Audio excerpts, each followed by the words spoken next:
1285, a Mongol army crossed the Carpathian passes into Hungary. The commanders were experienced. The force was intact. There was no political crisis in the empire, no succession dispute, no dead great Khan pulling men back to Karakorum for an election.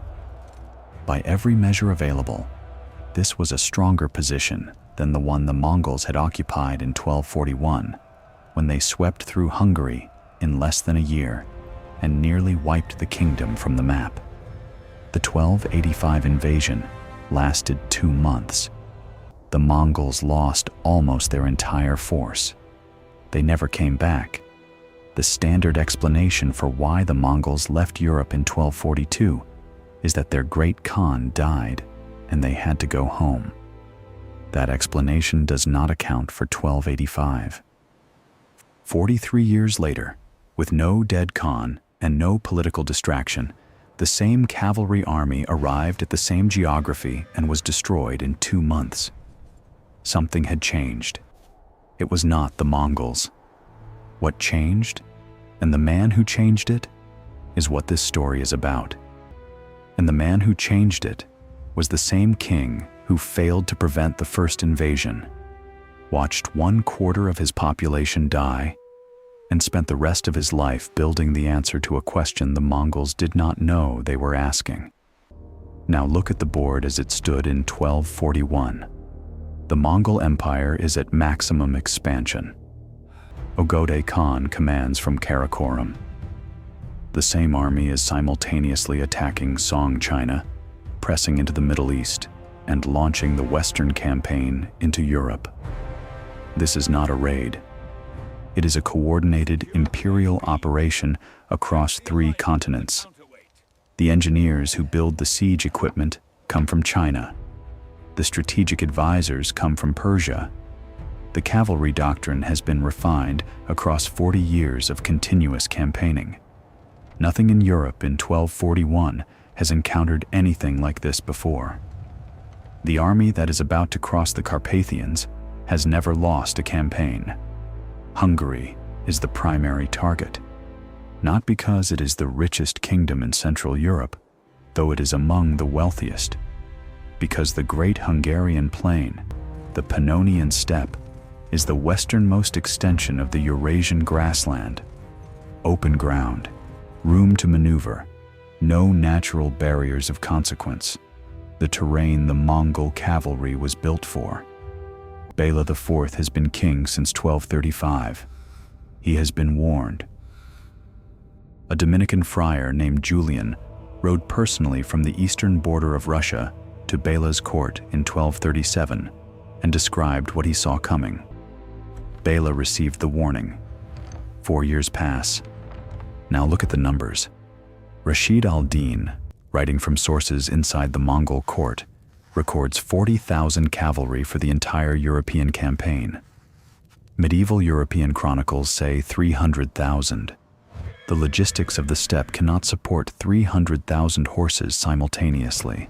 Each horse requires grazing land that does not exist in those concentrations. 40,000 is the number that fits the operational record. Against this, Hungary fields approximately 10,000 at the decisive engagement. The Mongols are outnumbered in almost no battle they fight. They win anyway. And the terrain that makes this possible is about to change. There is one piece of equipment the Mongols do not carry into Europe. The counterweight trebuchet, the heavy siege engine developed with Persian engineers capable of sustained bombardment of stone construction, is not in the European campaign. The Mongols will develop it later, in China, and use it to destroy the city of Xiangyang in 1273. In 1241, they do not have it. This specific absence will matter. No one knows yet that it matters. 3 commanders, 3 names before the story begins. Subutai, the architect. 18 years of preparation since riding through southern Russia in 1223 and recording everything he saw. The man who will design the encirclement at Mohi that destroys the Hungarian army in a single morning. Béla IV, King of Hungary, the man who received the warning in 1237 and did not act on it. The man who will spend the next 30 years building the answer to the question the Mongols are about to ask him. Batu Khan, grandson of Genghis, the man who will stand outside Esztergom with 30 catapults and find the ceiling of his own power. 3 things about what comes next. The standard explanation for why the Mongols left Europe in 1242 is that their great Khan died.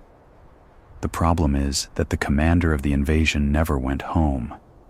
He stayed in Eastern Europe for the rest of his life, and 43 years later, a different Mongol army came back with no political crisis and lost completely in 2 months. At Esztergom, the richest city in Hungary, Batu Khan deployed 30 catapults and bombarded the stone citadel continuously. The walls did not crack. The machines that had reduced every city on the campaign to ash could not scratch the stone. He walked away.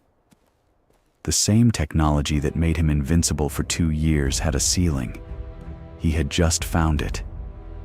Béla IV had been warned in 1237. A friar rode personally to his court to describe what was coming. Béla received the warning.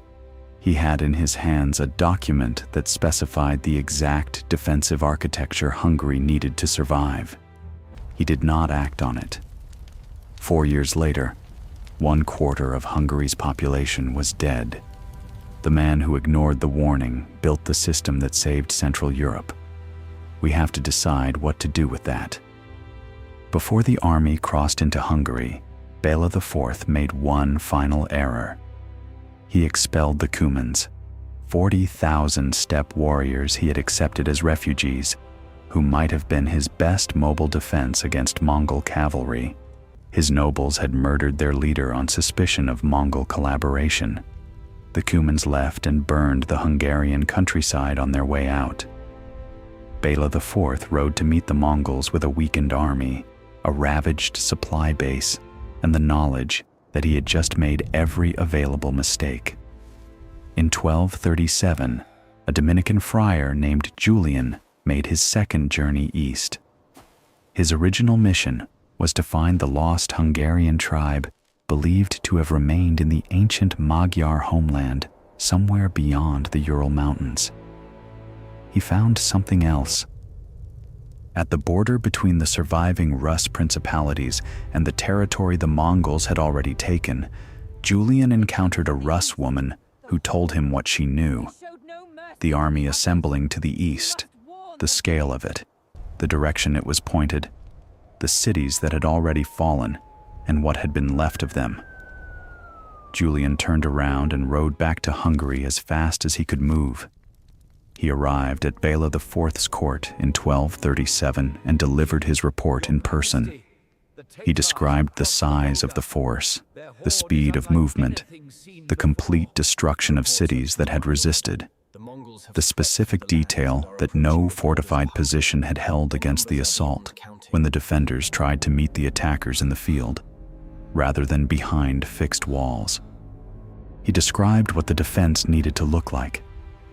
Fixed positions, depth, no reliance on field armies meeting cavalry in open ground. He put it in writing. The letter survives. Béla IV read it. What Béla IV did with the warning is not recorded in a single decision or a single document. What is recorded is what he did not do. He did not begin fortifying the eastern border. He did not begin construction of stone defensive positions in the Great Plain. He did not restructure the feudal military obligation to produce the heavy cavalry and fixed defenses that Julian's report described as necessary. He continued the internal political program he had been pursuing since 1235, consolidating royal authority, reducing baronial power, managing the domestic disputes of a medieval kingdom. The reasons are recoverable. He was engaged in a serious political conflict with his own nobility. His resources were committed to consolidating central authority. The threat Julian described was far away and had not materialized in 4 years, and implementing what Julian recommended required dismantling the very political structure Béla was building. Distributing military capacity to the baronial class, giving nobles the right to build and garrison fortresses, was precisely what the crown had spent generations preventing. The calculation was not irrational. It was wrong. Julian's letter was not a general warning. It was a specific document. It described what Hungary needed to survive a Mongol invasion in operational terms. Fixed defensive positions, defense in depth, architecture rather than field armies. The same system that Béla IV would eventually build after 1242 was described in that letter in 1237. It was a blueprint. It sat in the archive for 4 years, while 1/4 of Hungary's population was still alive. The gap between having the blueprint and implementing it is measured in the death toll of 1,241. Both things are true simultaneously, and neither one cancels the other. The calculation was not irrational. It was wrong. 4 years after Julian's warning, in the spring of 1241, the Mongol army crossed the Carpathian passes. Subutai came through the central pass with the main force. Batu came through the northern passes. Kadan came through the southern passes. 3 simultaneous axes of advance, designed specifically to prevent Hungary from deciding which direction to face. The defensive attention that might have been concentrated at one point was divided between 3 simultaneous threats before the Hungarian army could assemble a response to any of them. This was not improvisation. Subutai had designed the 3-axis advance during the preparation period. The Mongol intelligence network, built across 18 years since the 1223 reconnaissance, had mapped the Carpathian passes and identified the specific geometry of approach that would prevent Hungary from using its one structural advantage, the ability to concentrate at a narrow choke point. By entering through 3 separate passes simultaneously, Subutai eliminated that advantage before the first engagement began. The Hungarian army assembled and rode out to meet them. April 9th, 1241. The Hungarian army under Béla IV has assembled on the west bank of the Sajó River, approximately 10,000 men. Wagons arranged as a defensive perimeter. The wagon fort, a technique borrowed from steppe warfare, designed to protect infantry from cavalry charges. Crossbowmen positioned at the edges. Templar and Teutonic knights in heavy armor who can fight at close range in ways that light cavalry cannot match. They are on a river. The Mongols are on the other side. At night, a Hungarian patrol found the Mongol forward elements attempting to cross the main bridge. The crossbowmen drove them back. The Hungarians had successfully defended a river crossing against the most capable cavalry army on earth. They reinforced the bridge with a larger guard and settled in to wait for morning. Subutai was not at the bridge. Subutai was miles downstream, in the dark, with a significant fraction of the Mongol force, constructing a pontoon crossing. The sources record that Subutai was too heavy to ride a horse by this point in his career. Thomas of Spalato, a Croatian churchman who witnessed parts of the campaign, notes that the Mongol commander directed operations from a cart. The man who had designed this encirclement across 18 years of preparation crossed the Sajó River in the dark in a cart, while his army crossed on pontoon bridges around him. He crossed. He emerged on the Hungarian side. By morning, he was behind the Hungarian army. On the morning of April 11th, the Mongols attacked the bridge from the front. Overnight, they had set up catapults on the eastern bank, firing over the river. The sound of stone against stone, of siege engines deployed in open field battle was something the Hungarian defenders had not encountered. They held the bridge anyway. They were still holding the bridge when riders from the south reported what was behind them. The wagon fort that had been a defensive perimeter became a trap. The Mongols opened a corridor in their encirclement, a visible gap through which surrounded soldiers could see what looked like an escape route. Soldiers in a surrounded position with one visible exit will take it. They took it. The Mongol cavalry on both sides of the corridor cut them down for miles along the road south. The Hungarian crossbowmen had held the bridge for hours. They had proven the defense could work. The problem was that there was nowhere for it to work except the bridge. The royal monopoly on castle construction, the crown policy that had forbidden any noble from building a fortified position without permission, had left the entire Great Hungarian Plain without a single fixed defensive position capable of receiving troops who needed somewhere to fall back to. The crossbowmen held the bridge. There were no stone walls behind them. When the encirclement closed, there was nothing to retreat into. The policy that had kept the crown safe from baronial rebellion had kept the plain open to cavalry. Both things were true simultaneously. And the second one was killing people on the road south of the Sajó River. Hungary lost the battle in a single morning. 3 days earlier, in Poland, Henry II Pius had advanced to meet the Mongol force at Legnica, without waiting 1 day for the Bohemian reinforcements of Wenceslaus I, who was a single day's march away. 1 day. Henry II advanced without them. He was killed in the engagement. The Mongols counted the dead by cutting off right ears and collecting them in bags. 9 bags at Legnica. Not as savagery, as accounting. The specific number of the dead mattered to the operational record. Legnica was not the main campaign. Legnica was the blocking force, designed specifically to prevent Polish and Bohemian reinforcements from reaching Béla IV at Mohi. The battle that destroyed the finest chivalric force Poland could field was a flanking operation. The main event was on the Sajó River, where Subutai had crossed downstream in the dark and was now behind the Hungarian army.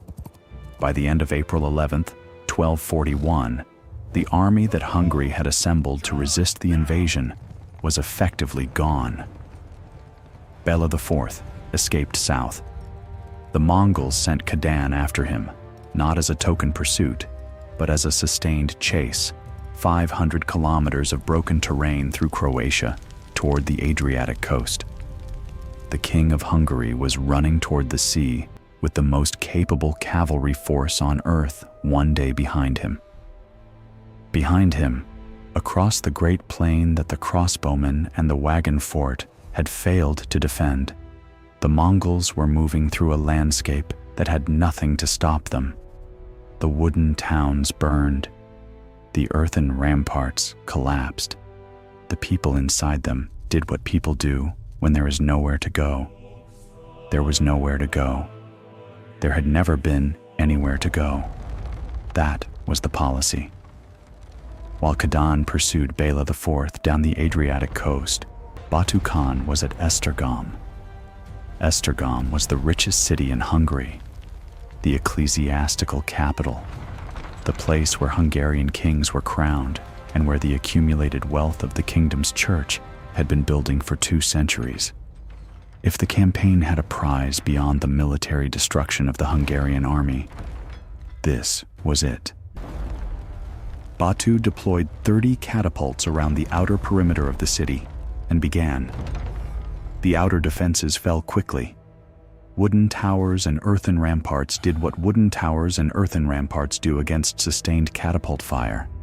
They burned or they collapsed.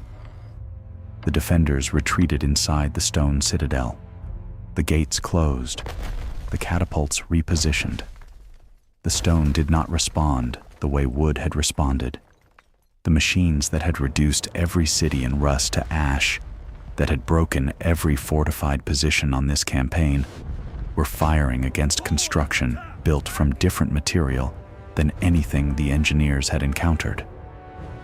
The torsion-powered catapult generates force in a specific range. That range had been calibrated against rammed earth and timber across years of continuous campaigning. Stone absorbed impact differently. Projectiles struck the surface and dissipated. The walls did not accumulate damage the way timber accumulated damage. They absorbed each impact and stood again. Batu ordered direct assault.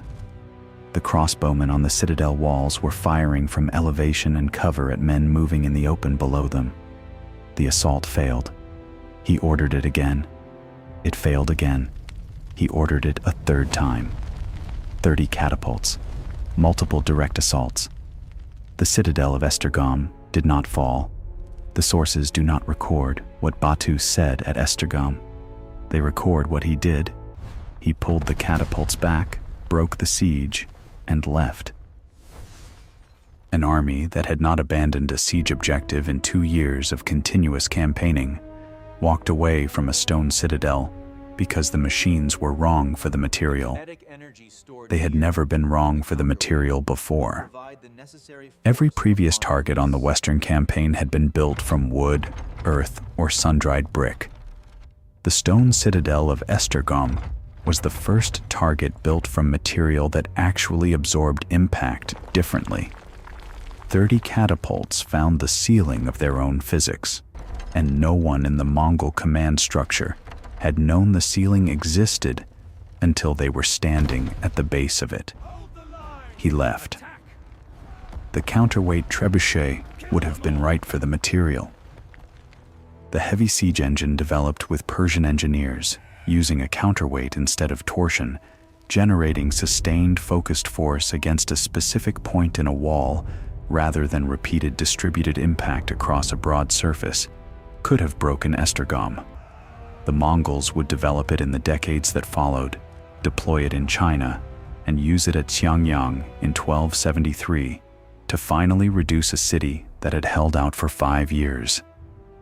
In 1241, at Esztergom, they did not have it. They did not know they needed it. Every previous target had told them they did not need it. Esztergom was the first target that told them something different, and the lesson was filed and left behind with the broken siege when the army moved on.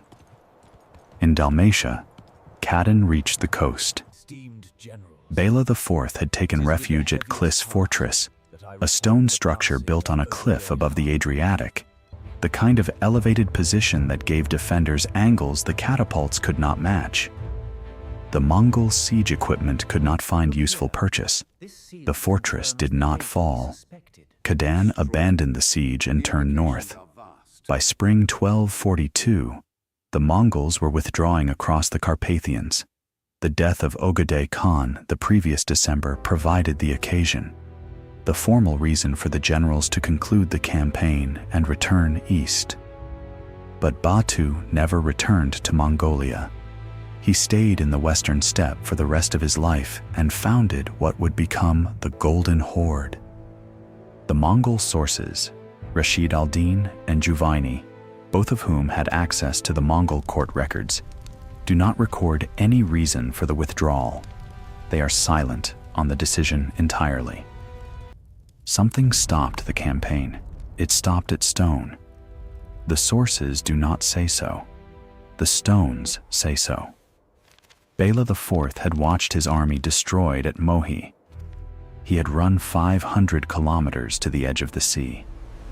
He had sheltered inside walls that held while the machines broke against them. His kingdom was behind him, burning. His daughter had been born inside Klis Fortress 3 months earlier, into a siege, into a country on fire.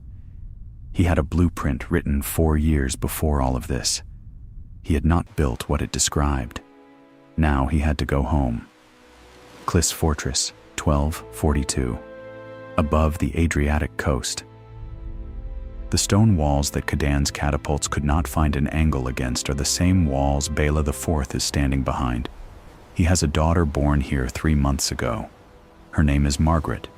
She is alive because the walls held. Take this slowly. The sea below is the same sea it has always been. The particular quality of light on the Adriatic in early spring is unchanged by what has happened in the plain 200 kilometers to the northeast.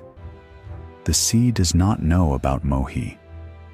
It does not know about the 9 bags of ears at Legnica, or the capital occupied, or the 1/4 of the population that is not there anymore to work the fields that the Mongols burned on the way through. Béla IV is standing at the edge of it with that specific indifferent light on his face and the arithmetic of his own decisions. He is not looking for someone else to assign the failure to. He is a capable king who made a specific set of decisions that produced a specific result. He had a blueprint. He had 4 years. He had a population of approximately 2 million people who are now approximately 1.5 million. The gap between those two numbers is not abstract. It is demographic. It is present in every village register that will show absences where names should be, and in every field that will lie unworked for a generation, because the people who worked it are not there.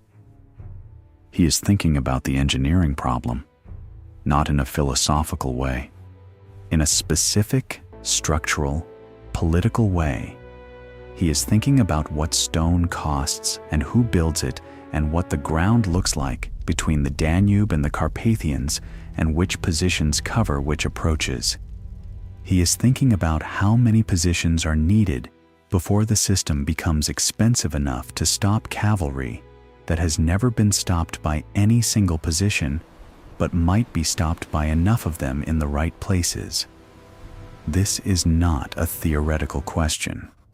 He has just watched what happens when there are not enough of them.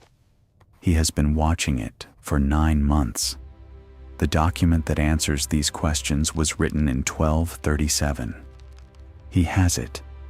He has always had it. He is working from it now, standing at the edge of the sea, in the way a man works from a document he should have acted on years earlier and is now acting on with everything that the delay cost sitting in the numbers behind him. 1 sentence. Move on. The problem is not the stone. The problem is who builds it and what they receive for building it. The castle prohibition, the royal monopoly that prevented any noble from constructing a fortified position without crown permission, was policy for a reason. A noble with a castle has independent military capacity. Independent military capacity is the foundation of baronial rebellion. Béla IV had spent 7 years before 1241 consolidating royal authority against the same baronial class that the prohibition was designed to restrain. He had been winning that consolidation. The Mongols had not changed the political reality. They had added a survival requirement that was incompatible with it. He cannot have both. He has been standing at the edge of the Adriatic long enough to understand that he cannot have both. The first thing he has to do when he returns is undo the law his predecessors built to protect the crown from the nobility. He is going to give the baronial class exactly what the crown spent generations preventing them from having. In exchange, he is going to get stone in the positions that Julian's letter described and that the experience of the past 9 months has confirmed. The exchange is specific. The cost of not making it is also specific. He has just finished counting it. He looks at the walls around him. The stone that Kadan's machines could not break. The specific thickness of it. The way it sits on the cliff. The angle that denied the catapult's purchase. He is thinking about that angle. He is thinking about what it means that this particular configuration of stone and ground and elevation held when the wooden structures of the plain did not. He is thinking about how to reproduce that relationship between stone and position across a kingdom at a density that makes the aggregate cost of taking all of them higher than a cavalry army of 40,000 men can sustain. This is the math of sufficiency. Not how many castles are ideal, how many are needed before the system becomes more expensive to defeat than to avoid. He does not know the exact number. He knows the direction. Margaret does not know any of this. She is 3 months old. She is asleep somewhere inside the walls that saved her, in the specific oblivion of an infant who has been alive for 90 days, and has no framework yet for the distinction between a kingdom that is burning and one that is not. She was born into a siege. She will grow up in a country her father is about to rebuild, stone by stone, position by position, exchange by exchange, with the blueprint he should have used 4 years ago, and the knowledge of exactly what the delay cost. He is looking at the walls. He is looking at the sea. He is not speaking. The thinking has been going on for months. What is left now is the return. Béla IV returned to Hungary in 1242 with 2 options.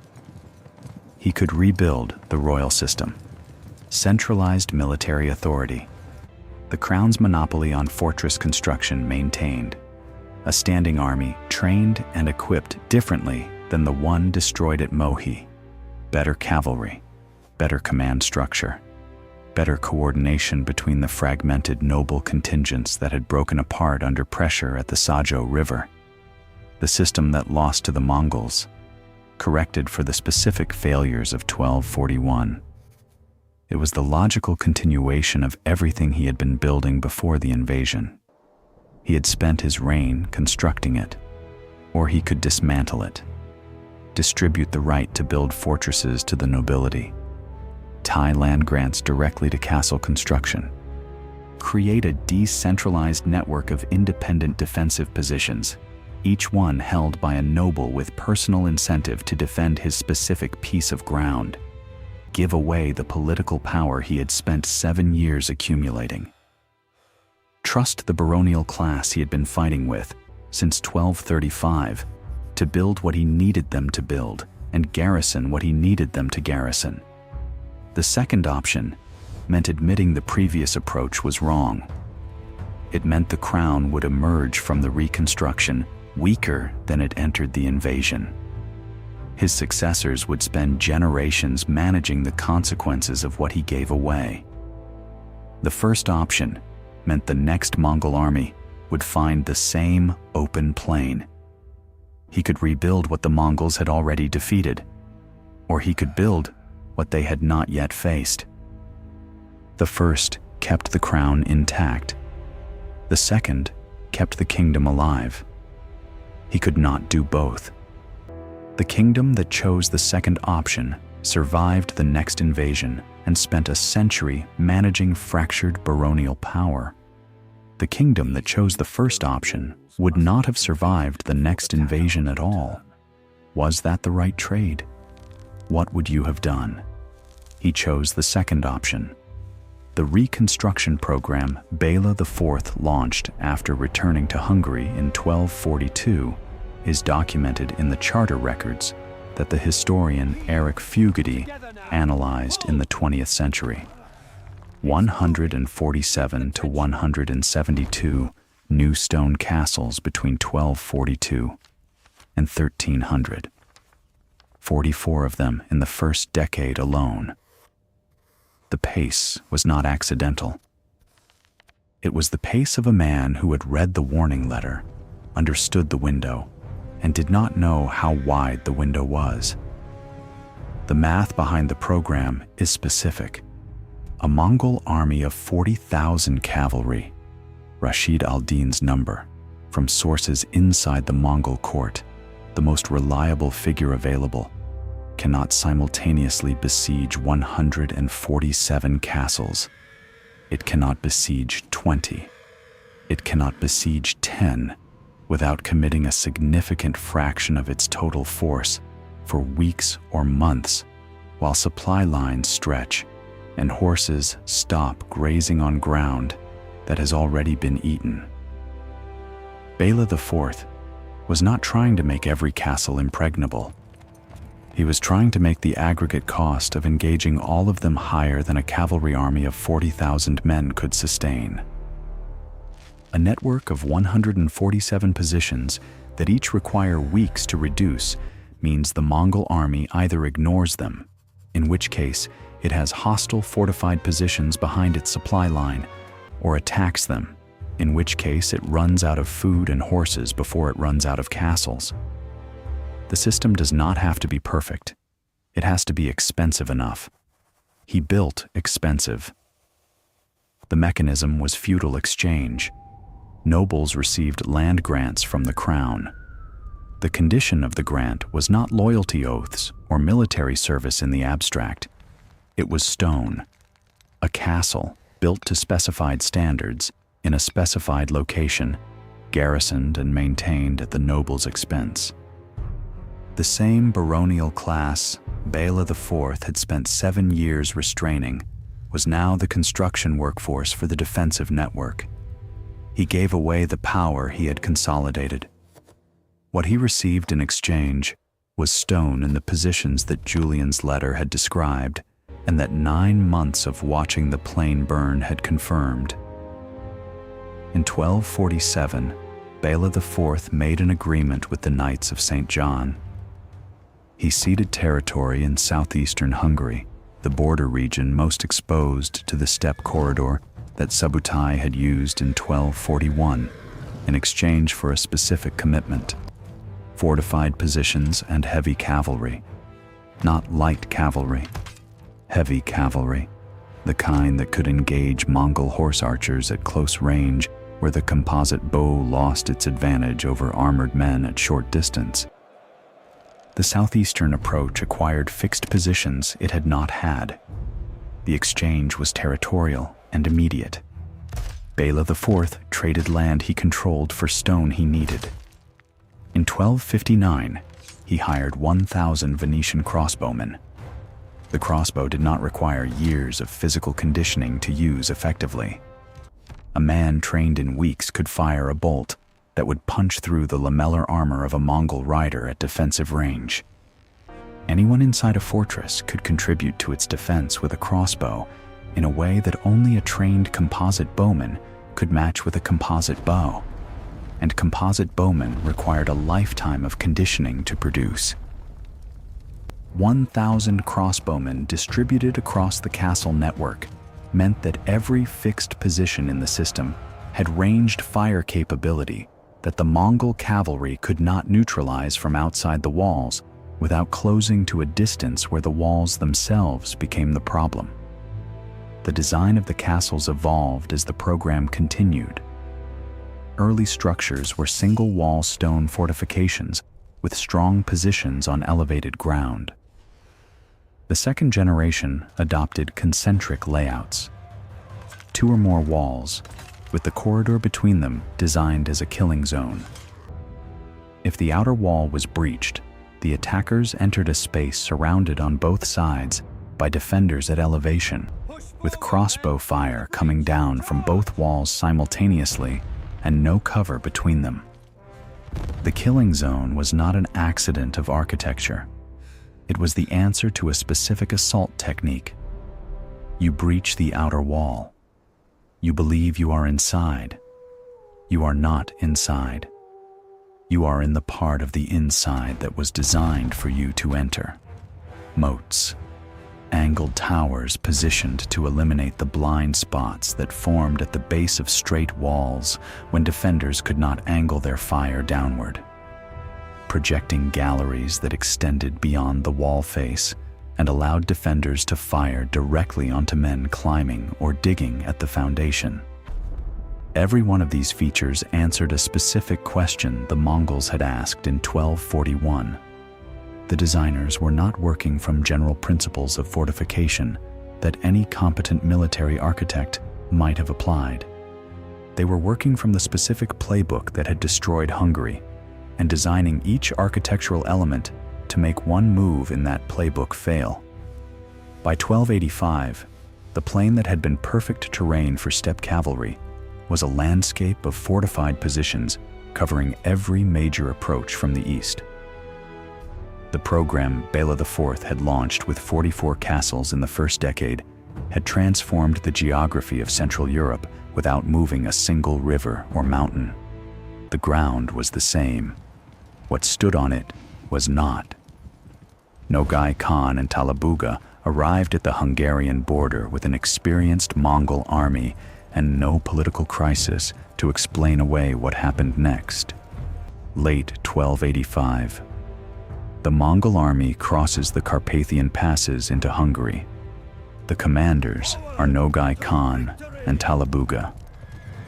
Nogai has spent decades as the effective military power behind the Golden Horde's operations, the man whose decisions shaped the western steppe for a generation. Talabuga leads the main force. There is no internal crisis in the empire, no succession dispute, no dead great Khan pulling men toward an election in Karakoram. The army carries the same doctrine, the same cavalry method, the same tactical system that had worked across 2 years of continuous campaigning in 1241. Every variable that historians invoke when explaining the 1242 withdrawal is absent. This is the Mongol army at full operational capacity, crossing into Hungary with no political excuse available for what happens next. What it does not have is 1241's Hungary. The advance units moving south from the Carpathians expect what they found in 1241. Open ground, scattered settlements, no fixed defensive positions capable of sustained resistance, a landscape that gave cavalry room to maneuver and nothing to stop at. What they find instead is a network of stone fortresses positioned on elevated ground, covering the approaches, with crossbowmen on the walls and garrisoned cavalry behind the gates. The first assault on the first castle fails, the second castle, the third. The cavalry that needs open ground to operate is standing outside walls it cannot break with the equipment it brought. This is not what the Mongol operational doctrine was designed for. The doctrine assumed that the landscape would cooperate. For 40 years, across every campaign in every direction, the landscape had cooperated. It had provided open ground, burnable settlements, populations that could be dispersed or absorbed, defensive positions that fell to the catapults. The landscape of Hungary in 1285 does none of these things. The catapults that worked against wooden walls are wrong for stone. The cavalry that worked in open ground is standing in front of gates that do not open. The settlements that should have provided forage and food have been abandoned. The stores moved inside the castle walls before the army arrived. Hungary has implemented the scorched earth doctrine that Béla IV had no time to execute in 1241. The villages near the Mongol line of advance have been emptied. The grain is behind stone walls. The livestock is behind stone walls. The Mongol army, which depends on living off the territory it moves through, is moving through a territory that has been deliberately emptied of everything it needs. The horses are not grazing. The men are not eating what they expected to eat. Every day the army spends outside a castle it cannot take is a day the supply calculation gets worse. The 1285 invasion is the controlled test that 1241 is not. In 1241, there are competing variables. The death of Ogodé, the Cuman defection, the specific quality of Hungarian field commanders, the question of Mongol exhaustion after 18 months of continuous campaigning. Historians can argue about which variable was decisive. In 1285, those variables are controlled. Same territory, same cavalry doctrine, same Mongol institutional competence, no political crisis. One variable has changed: the landscape. The result is completely different. The inference is available. The changed landscape was the decisive variable. This is not the only evidence for that inference. It is the clearest. The Talabuga column pushes into Transylvania through the mountain passes. In the defiles, the terrain that is neutral for defenders is a trap for formed cavalry. The Sekeli cavalry, the Saxon infantry, the Vlach fighters who have spent their lives in these specific mountains are waiting at the points where the column cannot deploy and cannot maneuver. Talabuga's force does not emerge from the Carpathians intact. Contemporary accounts describe what was left in terms that chronicles reserve for Catastrophe. The soldiers ate their horses, then what the horses left behind. The Galician Volhynian Chronicle records the condition of the army in language that leaves little room for qualification. The winter of 1285 in the Carpathian passes finished what the castle network started. An army that had survived the Great Hungarian Plain could not survive the combination of empty countryside, impassable stone walls, and a mountain winter with no supply line intact behind it. The system that stopped Talabuga in 1285 was the system Julian had described in 1237. Fixed defensive positions, defense in depth, no reliance on field armies meeting cavalry in open ground. The same specification, the same architecture, the same answer to the same question. Béla IV had the blueprint 4 years before the invasion that killed 1/4 of his kingdom's population. He built what it specified. After, the gap between receiving the document and implementing it was everything that happened between 1237 and 1242. The system worked the first time it was tested. The castles that stopped Nogai and Talabuga were built by the nobility Béla IV had spent his reign restraining. They were built because he reversed the prohibition that had kept those nobles from building them. The policy that left Hungary open in 1241 was the policy he dismantled in 1242. The political cost, a century of baronial power his successors spent generations managing, was paid by people who came after him. The military benefit was collected in 1285. The man who paid the cost and the men who received the benefit were not the same people. They did not overlap in time. The campaign lasted 2 months. Contemporary accounts describe the Mongol army at the end of it as nearly entirely destroyed. The first Mongol invasion of Hungary killed approximately 1/4 of the kingdom's population. The estimate comes from demographic analysis of the period, the absence of names and records that should contain them, the burned settlement layers that archaeology finds in the soil, the sudden gap in agricultural output that medieval tax records preserve across the generation after the invasion. 1/4. In a population of approximately 2 million people, that is 500,000 dead or displaced in a single campaign year. Béla IV returned to this. He did not return to a defeated kingdom in the sense of a kingdom that had fought at its best and lost. He returned to a kingdom that had been correctly diagnosed. The failure of 1241 was not a failure of courage. The Hungarian soldiers at Mohi fought until Subutai's encirclement made fighting impossible. The crossbowmen at the Sajó Bridge held the direct assault for hours, the only successful repulse of a Mongol attack in the entire campaign. The defenders of Esztergom held a stone citadel against 30 catapults and multiple direct assaults until Batu decided the cost of continuing was higher than the value of the prize. The failure of 1241 was not courage, it was architecture. The country had been built in a way that made it impossible to defend with the resources available to it. That was a solvable problem. The distinction matters because problems of courage cannot be addressed by policy. Problems of architecture can. Béla IV did not need to make Hungarians braver. He needed to make Hungary's geography more expensive for cavalry than Hungary's cavalry could make it on open ground. He needed stone in positions where stone would stop what had not been stopped.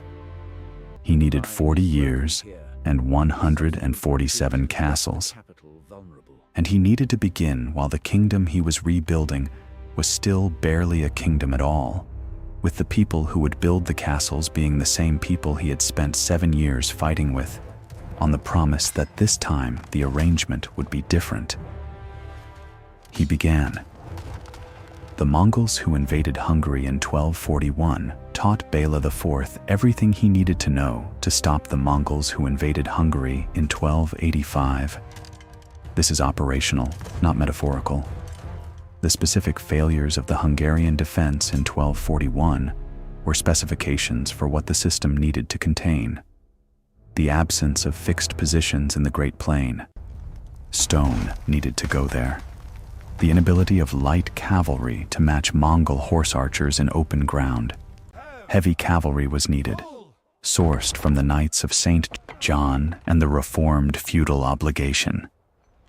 The crossbow's effectiveness at the one point it was present, and its absence everywhere else. 1,000 Venetian crossbowmen distributed. The single assault at Esztergom that failed, because stone held. Stone was what the entire system needed to be made of. Béla IV did not invent the system that saved Central Europe. The Mongols showed him where every element needed to go. He implemented what they demonstrated was necessary. The invasion of 1241 was the specification document. The 40 years of construction after it were the implementation. The test was 1,285. The counterweight trebuchet that could have broken Esztergom in 1241 was absent because the Mongol campaign planners designed the Western invasion for mobility, not siege. The machine that would later destroy Xiangyang was in China in 1241, not in Hungary, because the priorities were different. They were right to prioritize mobility everywhere they had used it before. Europe was different from everywhere they had used it before. They did not know Europe was different until they were standing outside Esztergom with 30 torsion machines watching the stone not crack. They found the ceiling. They left. They came back in 1285 without a solution to the ceiling problem. And Béla IV had used the 43 years between their departure and their return to extend the ceiling across the entire plain. The machine that was absent in 1241 remained absent in 1285. The Mongols never developed the counterweight trebuchet for the European theater. The window that the absent machine created, the window between 1241 and whenever the Mongols might have arrived with better siege technology, was the window Béla IV built inside. He did not know how wide the window was. He built as though it might close at any time. It did not close. The system was ready when the window closed from the outside, when Nogai and Talabuga arrived with an army that had every advantage except the one that mattered and found a plain that was no longer a plain. The window held long enough. The stone held longer. Margaret, the daughter born in Klis Fortress in 1242, became a Dominican nun. Béla IV had made a promise during the siege at Klis. If Hungary survived, he would dedicate a child to religious life. Margaret was that child. She did not choose this. She was born into a siege, dedicated before she could speak, and lived the life the promise required of her. She entered the convent on Margaret Island in the Danube. the island in the middle of the river that runs through the center of what Budapest would become. She died in 1271. The Catholic Church made her a saint. She is Saint Margaret of Hungary, venerated to this day, feast day, January 18th. The fortress that sheltered her birth is still standing. Klis Fortress, on the cliff above the Croatian coast, the walls that Kadan's catapults could not find an angle against, the stone that held in 1242, while the wooden towns of the plain did not. The walls are the same walls, the stone is the same stone, the personal story and the military history are the same story. The stone that saved Margaret in 1242 is the same logic as the stone that stopped Nogai in 1285. The same material, placed in the right positions, by the same king who stood at the edge of the Adriatic, looking at walls that had held and understood with the full weight of what the delay had cost, what he needed to build. The fortress held, the daughter lived, the system worked, not by accident, not by luck. Because Béla IV understood what stone was made of and what it could do in the right position, and spent 40 years building more of it in every position Julian's letter had described, and the campaign of 1241 had confirmed. The Mongol army that tried to take Klis Fortress is not standing today. What had been an existential threat, the force that had swept from the Pacific to the Adriatic, that had destroyed the Rus principalities and the Abbasid Caliphate and the finest chivalric armies Europe could field, had been converted by one king with one blueprint and 40 years of construction into a force that could no longer cross a border. Not because the Mongols became weaker, because the border became something they could not cross with the equipment they had and the doctrine they used. The threshold had been reached and exceeded. The cost of crossing into Hungary in 1285 was an army. After 1285, no army came. One question for the comments. Was Béla IV's trade the right one? What secrets do A century of baronial power that his successors spent generations managing in exchange for the system that stopped the next invasion. Was there a third option we are not seeing? Tell us what you think. We read every comment on this channel. And if you want to be here the next time a story like this surfaces from somewhere it was nearly lost, subscribe. We will not let the silence win. There is one more thing. 3 questions were asked at the beginning of this story. They have answers now, or as close to answers as the stones and the sources allow. The first, why did the Mongols leave Europe in 1242 and never successfully return? The death of Ögedei Khan provided the occasion. The immediate timing of the withdrawal aligns with the news reaching the Western campaign in early 1242, and the formal requirement that Gengisid princes return for a succession council was real. But Batu never returned. He stayed in the Western steppe for the rest of his life. And in 1285, when a Mongol army arrived with no dead Khan and no succession crisis, it was destroyed in 2 months.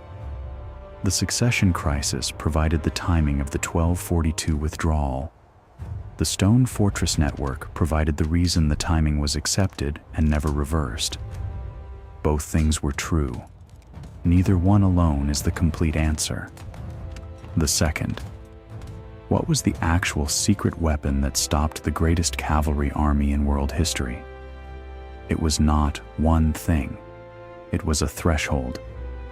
Stone fortresses in enough positions that a cavalry army cannot bypass them all without leaving hostile fortified positions behind its supply line. Crossbowmen in enough garrisons that cavalry cannot approach walls safely from outside. Heavy cavalry in reserve to close what the crossbowmen start. The Mongols needed open ground, Béla IV eliminated open ground. When there is no open ground left, cavalry is not a weapon anymore. It is men on horses in front of walls. The system does not have to defeat the cavalry in the field. It has to make the field unavailable. He made the field unavailable. The third. Béla IV had the blueprint in 1237. He built after, not before.